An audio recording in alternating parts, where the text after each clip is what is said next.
Thank you, Mr. Chairman. Mr. McCormick, in your testimony, you said we needed to improve transparency in the grant process. I've been concerned there isn't enough. Will you provide a complete list of roughly 200 grants that are still under review by USDOT?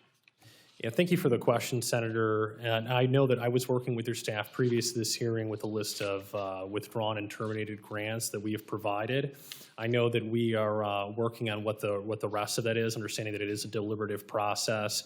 But even in the time since the minority staff interview last week, where we had around 200 or so, the department has obligated another 89 of those grants, which we've done the appropriate congressional notifications to authorizers and appropriators. So we are working our way through that process. So you'll still you'll engage senators before any kind of cancellation?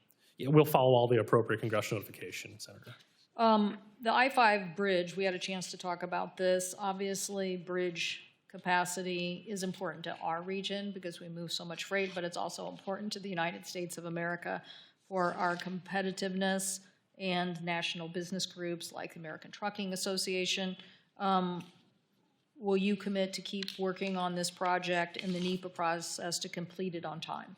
Yeah, absolutely, Senator. Thank you for that, and we'll continue to work with you and your staff on that specific issue. I understand from both the staff meeting as well as our meeting yesterday how important it is to the region. I know it's a significant priority for Secretary Duffy to continue to engage in that regard, and that at federal highways as well as FTA, there have been productive conversations with Will you staff keep recently. the capital investment grant program pipeline until it can be rated by the Federal Transit Administration?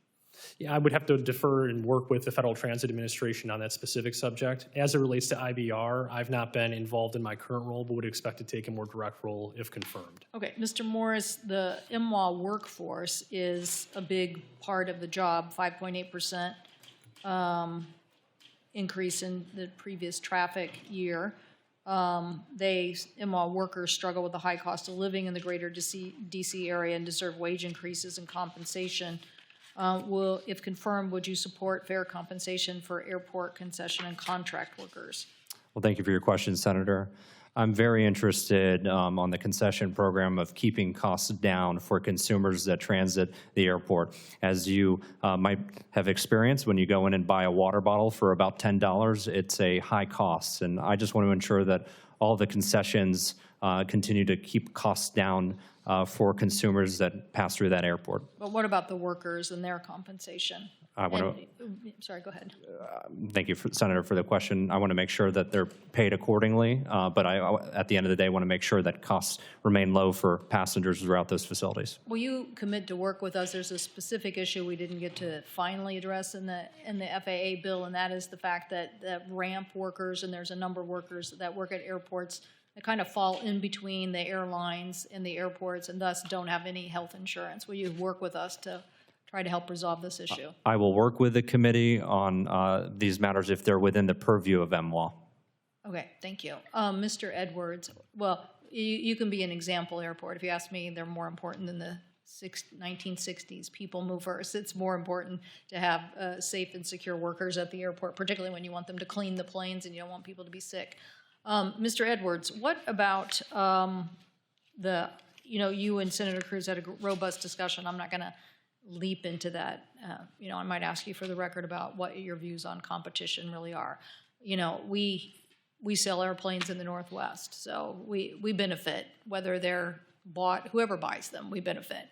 But I agree with Senator Cruz, you have to keep this competition and you have to keep a robust environment where we are opening up markets and hopefully encouraging more U.S. carriers to go to international destinations. But I wanted to ask you about ICAO. I know that Secretary Duffy has been pushing back on ICAO as it relates to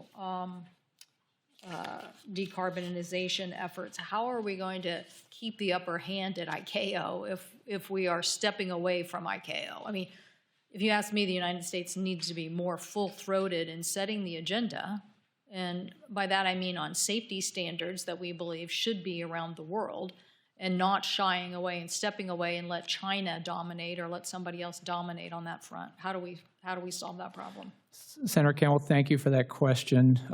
Thank you for broaching a topic I'm very passionate about. So the ICAO Assembly, as you know, occurs every 3 years, and During my time on the job, I've made 2 separate visits to Montreal to get a sense of what was going on the ground there. We are 100% committed to taking a leadership role in ICAO, we the United States. There's a critical piece related to safety, as you mentioned.